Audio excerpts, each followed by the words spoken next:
শুভ সন্ধ্যা সুপ্রিয় দর্শক শ্রোতা সকলকে শুভেচ্ছা জানিয়ে শুরু করছি বাংলাভিউ সারাদিনের খবর। স্টুডিও থেকে এই মুহূর্তে সরাসরি যুক্ত হয়েছি আমি শ্রাবণী তালুকদার। এই অনুষ্ঠানের মাধ্যমে আপনাদেরকে জানিয়ে দেওয়ার চেষ্টা করি সারাদিনে ঘটে যাওয়া দেশ এবং বিদেশের কিছু গুরুত্বপূর্ণ ঘটনা সংক্ষিপ্ত রূপে। আজ রবিবার 2 শ্রাবণ 1429 বঙ্গাব্দ 17 জুলাই 2022 খ্রিস্টাব্দ। প্রথমেই জানিয়ে দেব বৃহত্তর সিলেট বিভাগে আজকে সারাদিনে ঘটে যাওয়া বিভিন্ন গুরুত্বপূর্ণ ঘটনা। সকলকে শুভেচ্ছা জানিয়ে শুরু করছি। মাত্র 1 ঘন্টার বৃষ্টিতে সিলেট নগরী জুড়ে থই থই অবস্থা বিরাজ করছিল। এই জন্য হঠাৎ আসা পাহাড়ি ঢল এবং বন্যায় তলিয়ে গিয়েছিল পুরো শহর। পানি ঢুকে মানুষের বাসা বাড়িতে এবং বিপাকে পড়েন নগরবাসী। শুরু হয় সমালোচনা এবং তোপের মুখে পড়েন সিলেটের মেয়র আরিফুল হক চৌধুরী। নেটিজেনরা সামাজিক যোগাযোগ মাধ্যমে তার বিরুদ্ধে অপরিকল্পিত উন্নয়নের সমালোচনা করেন। তবে 1 ঘন্টার বৃষ্টিতে জলাবদ্ধতা সৃষ্টি হলেও পানি বেশিক্ষণ থাকেনি। আজ সকালেই ভোগান্তির পানি নেমে গেছে। গতকাল শনিবার রাত 11:30 থেকে শুরু হয় সিলেটে ভারী বর্ষণ। গেল কয়েকদিনের দাবদাহের পর বৃষ্টি কিছুটা স্বস্তি নিয়ে আসলেও জলাবদ্ধতা বিড়ম্বনা বাড়িয়েছিল। 1 ঘন্টার বৃষ্টিতে সিলেট নগরের বেশিরভাগ এলাকায় দেখা দেয় জলাবদ্ধতা। পানিতে তলিয়ে যায় রাস্তাঘাট এবং মানুষের ঘর বাড়ি দোকানপাট এই সহ বিভিন্ন প্রতিষ্ঠানের নিচতলাতে পানি প্রবেশ করে এবং বাসা বাড়িতে পানি ওঠায় মারাত্মক ভোগান্তিতে পড়তে হয় সাধারণ মানুষকে। সকালে বিভিন্ন এলাকা ঘুরে দেখা গেছে ভোগান্তির পানি রাস্তাঘাট দোকানপাট এবং বাসা বাড়ি থেকে নেমে গেছে। তবে অনেকেরই মূল্যবান জিনিসপত্র পানিতে ভিজে গেছে। মূলত ড্রেনেজ ব্যবস্থার উন্নতি না হওয়ায় মাত্র 1 ঘন্টার বৃষ্টিতে জলাবদ্ধতা সৃষ্টি হয়েছে বলে মন্তব্য করেছেন এবং শত শত কোটি টাকা ব্যয় ড্রেনেজ ব্যবস্থার কাজ করা নেটওয়ার্ক কাজ করা হলে এত টাকা কোথায় খরচ করা হলো এই নিয়ে সংশ্লিষ্টরা প্রশ্ন তুলেছেন মেয়রের উপর। চলে যাচ্ছি পরবর্তী সংবাদে। সিলেটের ফেঞ্চুগঞ্জ উপজেলা নিজ অফিসে খুন হয়েছেন এনজিও আশার ম্যানেজার আবুল কাশেম। আজ রোববার 17 জুলাই দুপুর 12টার দিকে আশা অফিসার ফেঞ্চুগঞ্জ পুরান বাজার কার্যালয়ে এই ঘটনা ঘটে। স্থানীয় সূত্রে জানা যায় নিহত আবুল কাশেম যখন অফিসে কাজ করছিলেন অফিসের অন্যান্য সহকর্মীরা মাঠে কর্মরত ছিলেন। এই সময় অফিসের পিয়ন ফজল তাকে নির্মমভাবে হত্যা করে। ঘটনার পরপরই অভিযুক্ত পিয়ন ফজল পালিয়ে যায়। আবুল কাশেমের স্ত্রী জানান তিনি তার স্বামী ও ফজলের উচ্চস্বরে কথা বলার শুনতে পান এবং এসে দেখেন আবুল কাশেম রক্তাক্ত হয়ে পড়ে আছেন এবং ঘটনাস্থলেই তিনি মারা গেছেন। সরেজমিন ঘটনাস্থলে গিয়ে দেখা যায় নিহতের মরদেহ তার অফিস কক্ষের বাইরে পড়ে রয়েছে। ফেঞ্চুগঞ্জ থানার অফিসার ইনচার্জ মোহাম্মদ শাফায়েত হোসেন ঘটনাস্থলে পৌঁছেছেন এবং তিনি জানিয়েছেন পিবিআইয়ের একটি দল ঘটনাস্থলে আসছে, তার তদন্ত শেষে বিস্তারিত জানানো হবে। সিলেট জেলার অতিরিক্ত পুলিশ সুপার মোহাম্মদ লুৎফুর রহমান জানান অজ্ঞাত কারণে বাবুর্চি কাম্পিয়ন ফজল মিয়া দা দিয়ে আবুল কাশেমকে এলোপাথারিভাবে কুপিয়ে হত্যা করেছে এবং সে পালিয়ে গেছে। হত্যাকারী ফজল জকিগঞ্জ উপজেলার পীরেরচক এলাকার শরীফউদ্দিনের ছেলে। তাকে গ্রেফতারের চেষ্টা চলছে এবং ঘটনাস্থল থেকে হত্যাকাণ্ডে ব্যবহৃত দা উদ্ধার করা হয়েছে। ছাতকের দোল বাজারের অগ্নিকাণ্ডে ভস্মীভূত হয়েছে 14টি বাজার 14টি দোকান এবং আজ ভোরে বাজারের অটোরিকশা স্ট্যান্ড সংলগ্ন উত্তর দিকের গলিতে এই অগ্নিকাণ্ডের ঘটনাটি ঘটেছে। অগ্নিকাণ্ডে প্রায় 1 কোটি টাকার ক্ষয়ক্ষতি হয়েছে। স্থানীয় লোকজনের ধারণা বৈদ্যুতিক শর্ট সার্কিট থেকে এই অগ্নিকাণ্ডের সূত্রপাত। অগ্নিকাণ্ডে মালামাল সহ 14টি দোকানঘর ভস্মীভূত হয়েছে বলে জানিয়েছেন ইউপি সদস্য এবং আরো অনেকে। আগুনে বাজারের ঘর গলি মার্কেটের সকল দোকানপাট এবং মালামাল পুড়ে ছাই হয়ে গেছে। ভোরে অগ্নিকাণ্ডের খবর পেয়ে ছাতক ফায়ার সার্ভিসের একটি ইউনিট ঘটনাস্থলে যাওয়ার আগেই জালালপুর ব্রিজের ভাঙায় আটকা পড়ে। পরে ফায়ার সার্ভিসের একটি ছোট ইউনিট ঘটনাস্থলে পৌঁছায় এবং এর মধ্যে দোকানগুলো পুড়ে ছাই হয়ে যায়। সিলেট বিভাগে ভয়াল বন্যায় ক্ষতি হয়েছে শত শত কিলোমিটার সড়ক মহাসড়ক। বন্যার পানি নেমে যাওয়ার পর সড়কের ক্ষত বেরিয়ে এসেছে।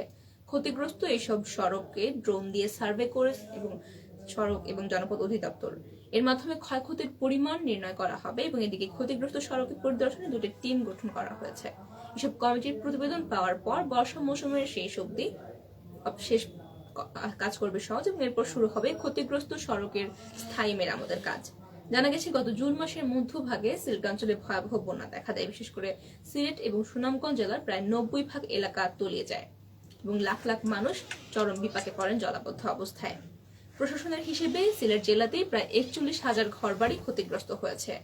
সহজ সূত্র জানিয়েছে এবারের বন্যায় সিলেটের সড়ক মহাসড়কের ব্যাপক ক্ষতি হয়েছে এবং অনেক স্থানে সড়ক ভেঙে গেছে, অনেক স্থানে দেবে গেছে, অনেক সড়কের কার্পেটিং উঠে গেছে, সৃষ্টি হয়েছে খানাকন্দে। সিলেটের গোয়েনঘাট উপজেলার পূর্বশত্রুতার জের ধরে শুক্রবার রাতে প্রতিপক্ষের হামলায় খুন হওয়া যুবকের আহত মা মারা গেছেন।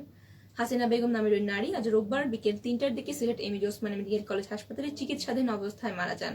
জানা যায় গোয়েনঘাটের সদর ইউনিয়নের দক্ষিণ লাবু গ্রামের আব্দুল মালিকের বাড়িতে পূর্বসূত্রতার জের ধরে শুক্রবার রাত 8টার দিকে প্রতিপক্ষ হামলা চালায়।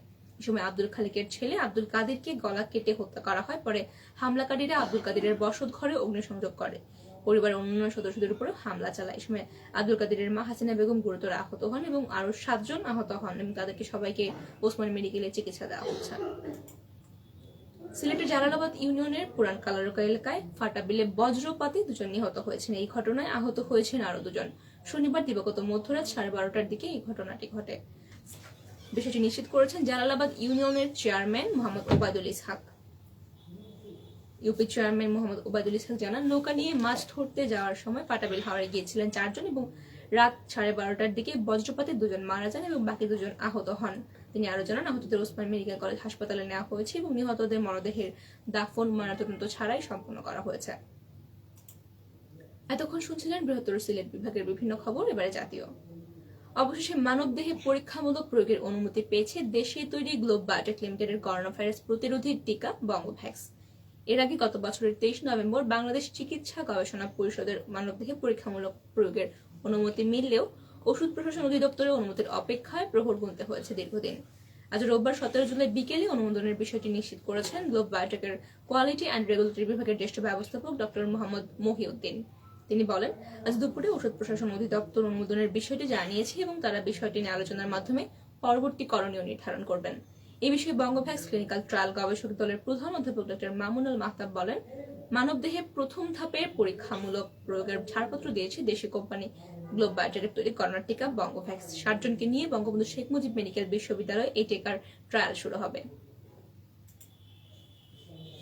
বন্যার কারণে স্থগিত হওয়া এই বছরের এসএসসি সমমানের পরীক্ষা শুরু হবে আগামী 15 সেপ্টেম্বর। আজ রোববার সচিবালয়ে সংবাদ সম্মেলনে তথ্য জানিয়েছেন শিক্ষামন্ত্রী ডক্টর দীপুমণি। সংবাদ সম্মেলনে শিক্ষামন্ত্রী বলেন, এইচএসসি পরীক্ষা শুরু হবে নভেম্বর মাসে। এবছরের এসএসসি এবং সমমানের পরীক্ষা গত 19 জুন শুরু হওয়ার কথা ছিল, কিন্তু সিলেট, সুনামগঞ্জ সহ দেশের বেশ কয়েকটি এলাকায় ভয়াবহ বন্যার কারণে পরীক্ষা শুরুর 2 দিন আগে তা স্থগিত করা হয়। ফলে এসএসসি এবং সমমানের পরীক্ষা প্রায় 20,22,000 পরীক্ষার্থী অনিশ্চয়তার মধ্যে পড়ে গিয়েছিল। তবে এটি আজ নির্ধারণ করা হয়েছে আগামী 15 সেপ্টেম্বর থেকে শুরু হতে যাচ্ছে এসএসসি পরীক্ষা এবং এইচএসসি পরীক্ষার সম্ভাব্য তারিখ জানানো হয়েছে নভেম্বর। দীর্ঘ 10 দিন পর আজও রাজধানীর কমলাপুর রেল স্টেশনে অবস্থান কর্মসূচিতে অনড় রয়েছেন ঢাকা বিশ্ববিদ্যালয়ের শিক্ষার্থী মাহিউদ্দিন রনি। বাংলাদেশ রেলওয়ে বর্তমান টিকিট ব্যবস্থা, নিরাপত্তা নিশ্চিতকরণ এবং যাত্রী হয়রানি বন্ধ সহ 6 দফা দাবি নিয়ে তিনি গত 7 জুলাই থেকে অবস্থান কর্মসূচি চালিয়ে যাচ্ছেন। আজ রবিবার তিনি জানিয়েছেন, গত 7 জুলাই থেকে তিনি অবস্থান কর্মসূচি পালন করছেন এবং 6 দফা দাবি মেনে না নেওয়া পর্যন্ত অবস্থান কর্মসূচি চালিয়ে যাবেন তিনি। এই সময় আরো বলেন, বিভিন্ন দফতরে দাবির কাগজপত্র দাখিল করার জন্য তিনি কিছু সময়ের জন্য স্টেশন চত্বর ত্যাগ করেছিলেন, তবে এখন তিনি আবারও চালিয়ে যাচ্ছেন তার অবস্থান কর্মসূচি। নির্বাচন কমিশন ইসির কোনো ক্ষমতাই নেই, তারা সুষ্ঠু নির্বাচন করতে পারবে না বলে মন্তব্য করেছেন বিএনপি মহাসচিব মির্জা ফখরুল ইসলাম আলমগীর। তিনি বলেন, নির্বাচনকালীন সরকারই হচ্ছে মূল বিষয়। শেখ হাসিনা প্রধানমন্ত্রী থাকলে নির্বাচন সুষ্ঠু হবে না এবং সে নির্বাচন কমিশনের সংলাপে গেলে কি আর না গেলে কি। আজ রোববার দুপুরে গুলশানের বিএনপি চেয়ারপারসন কার্যালয়ে সাংবাদিকদের তিনি এসব কথা বলেন। ফখরুল বলেন, দেশের মূল সংকট হলো গণতন্ত্র নেই, নির্বাচন একটা ফার্স্ট ডেমোক্রেসি এবং সেই জায়গায় আজকে বাংলাদেশের নির্বাচন ব্যবস্থা আওয়ামী লীগ পুরোপুরি ধ্বংস করে দিয়েছে। এবং তিনি আরো বলেন, তত্ত্বাবধায়ক সরকারের অধীনে 4টা নির্বাচন হয়েছে, যা নিয়ে বিতর্ক হয়নি। চিরকাল ক্ষমতায় থাকার জন্য দলীয় সরকারের অধীনে নির্বাচন করতে যাচ্ছে তারা, এবং এটা সত্যি কথা যে পৃথিবীর বহু দেশে দলীয় সরকারের অধীনে নির্বাচন হয়, সেসব দেশ গণতান্ত্রিকভাবে অনেক অভিজ্ঞ।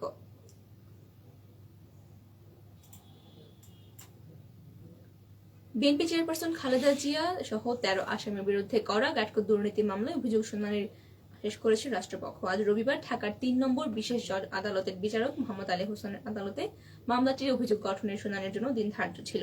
খালেদা জিয়া অসুস্থ থাকায় আদালতে আসতে পারেননি। পরে আইনজীবীর মাধ্যমে হাজিরা দেন তিনি। এরপর দুদকের আইনজীবী মোশাররফ হোসেন কাজল আসামিদের বিরুদ্ধে অভিযোগ গঠন করতে শুনানি করেন। দুদকের শুনানি শেষে 24 জুলাই আসামি পক্ষের জন্য শুনানির দিন ধার্য করা হয়েছে। উল্লেখ্য, 2007 সালের 2 সেপ্টেম্বর রাজধানীর তেজগাঁও থানায় বিএনপি চেয়ারপারসন খালেদা জিয়া, তার ছোট ছেলে আরাফাত রহমান কোকো সহ 13 জনের বিরুদ্ধে মামলাটি করে দুদক। কমিশনের উপপরিচালক গোলাম শাহরের চৌধুরী বাদী হয়ে মামলাটি দায়ের করেন। এতক্ষণ শুনছিলেন জাতীয়, এবারে আন্তর্জাতিক। ক্রমবর্ধমান ঋণ এবং মুদ্রাস্ফীতিতে জর্জরিত ডজন খানেক উন্নয়নশীল দেশ। দেশগুলোর মধ্যে দক্ষিণ এশীয় রাষ্ট্র পাকিস্তানও রয়েছে। এই অঞ্চলেরই সংকটে থাকা শ্রীলঙ্কার মধ্যে সংকটে দেশটা পড়তে পারে বলে ধারণা করা হচ্ছে। ডেঞ্জার জোনে থাকা দেশগুলো নিয়ে বিশ্লেষণ করছে বার্তা সংস্থা রয়টার্স। ভারত মহাসাগরের দ্বীপরাষ্ট্র শ্রীলঙ্কার মতো অর্থনৈতিক সংকটে পড়তে পারে পাকিস্তান। অক্ষমতার তালিকায় ইতিমধ্যেই লেবানন, রাশিয়া, সুরিনাম এবং জাম্বিয়া জায়গা দখল করে নিয়েছে। ঋণ সংকটের দ্বারপ্রান্তে রয়েছে বেলারুশ সহ কমপক্ষে আরো ডজন খানিক দেশ। তবে এই ঝুঁকির তালিকায় নেই বাংলাদেশ। ঝুঁকিতে থাকা দেশগুলোর মধ্যে সবচেয়ে বেশি ঋণ রয়েছে আর্জেন্টিনার, এরপরে রয়েছে ইকুয়েডর এবং মিশরের। বিশ্লেষকরা বলছেন যদি বিশ্ববাজার শান্ত হয় এবং আইএমএফ এর সমর্থন থাকে। সুপ্রিয় দর্শক শ্রোতা, আপনারা এতক্ষণ শুনছিলেন সারাদিনের বিভিন্ন খবর। বৈদ্যুতিক গোলযোগের কারণে ল্যাবটি এখানে শেষ করতে হচ্ছে।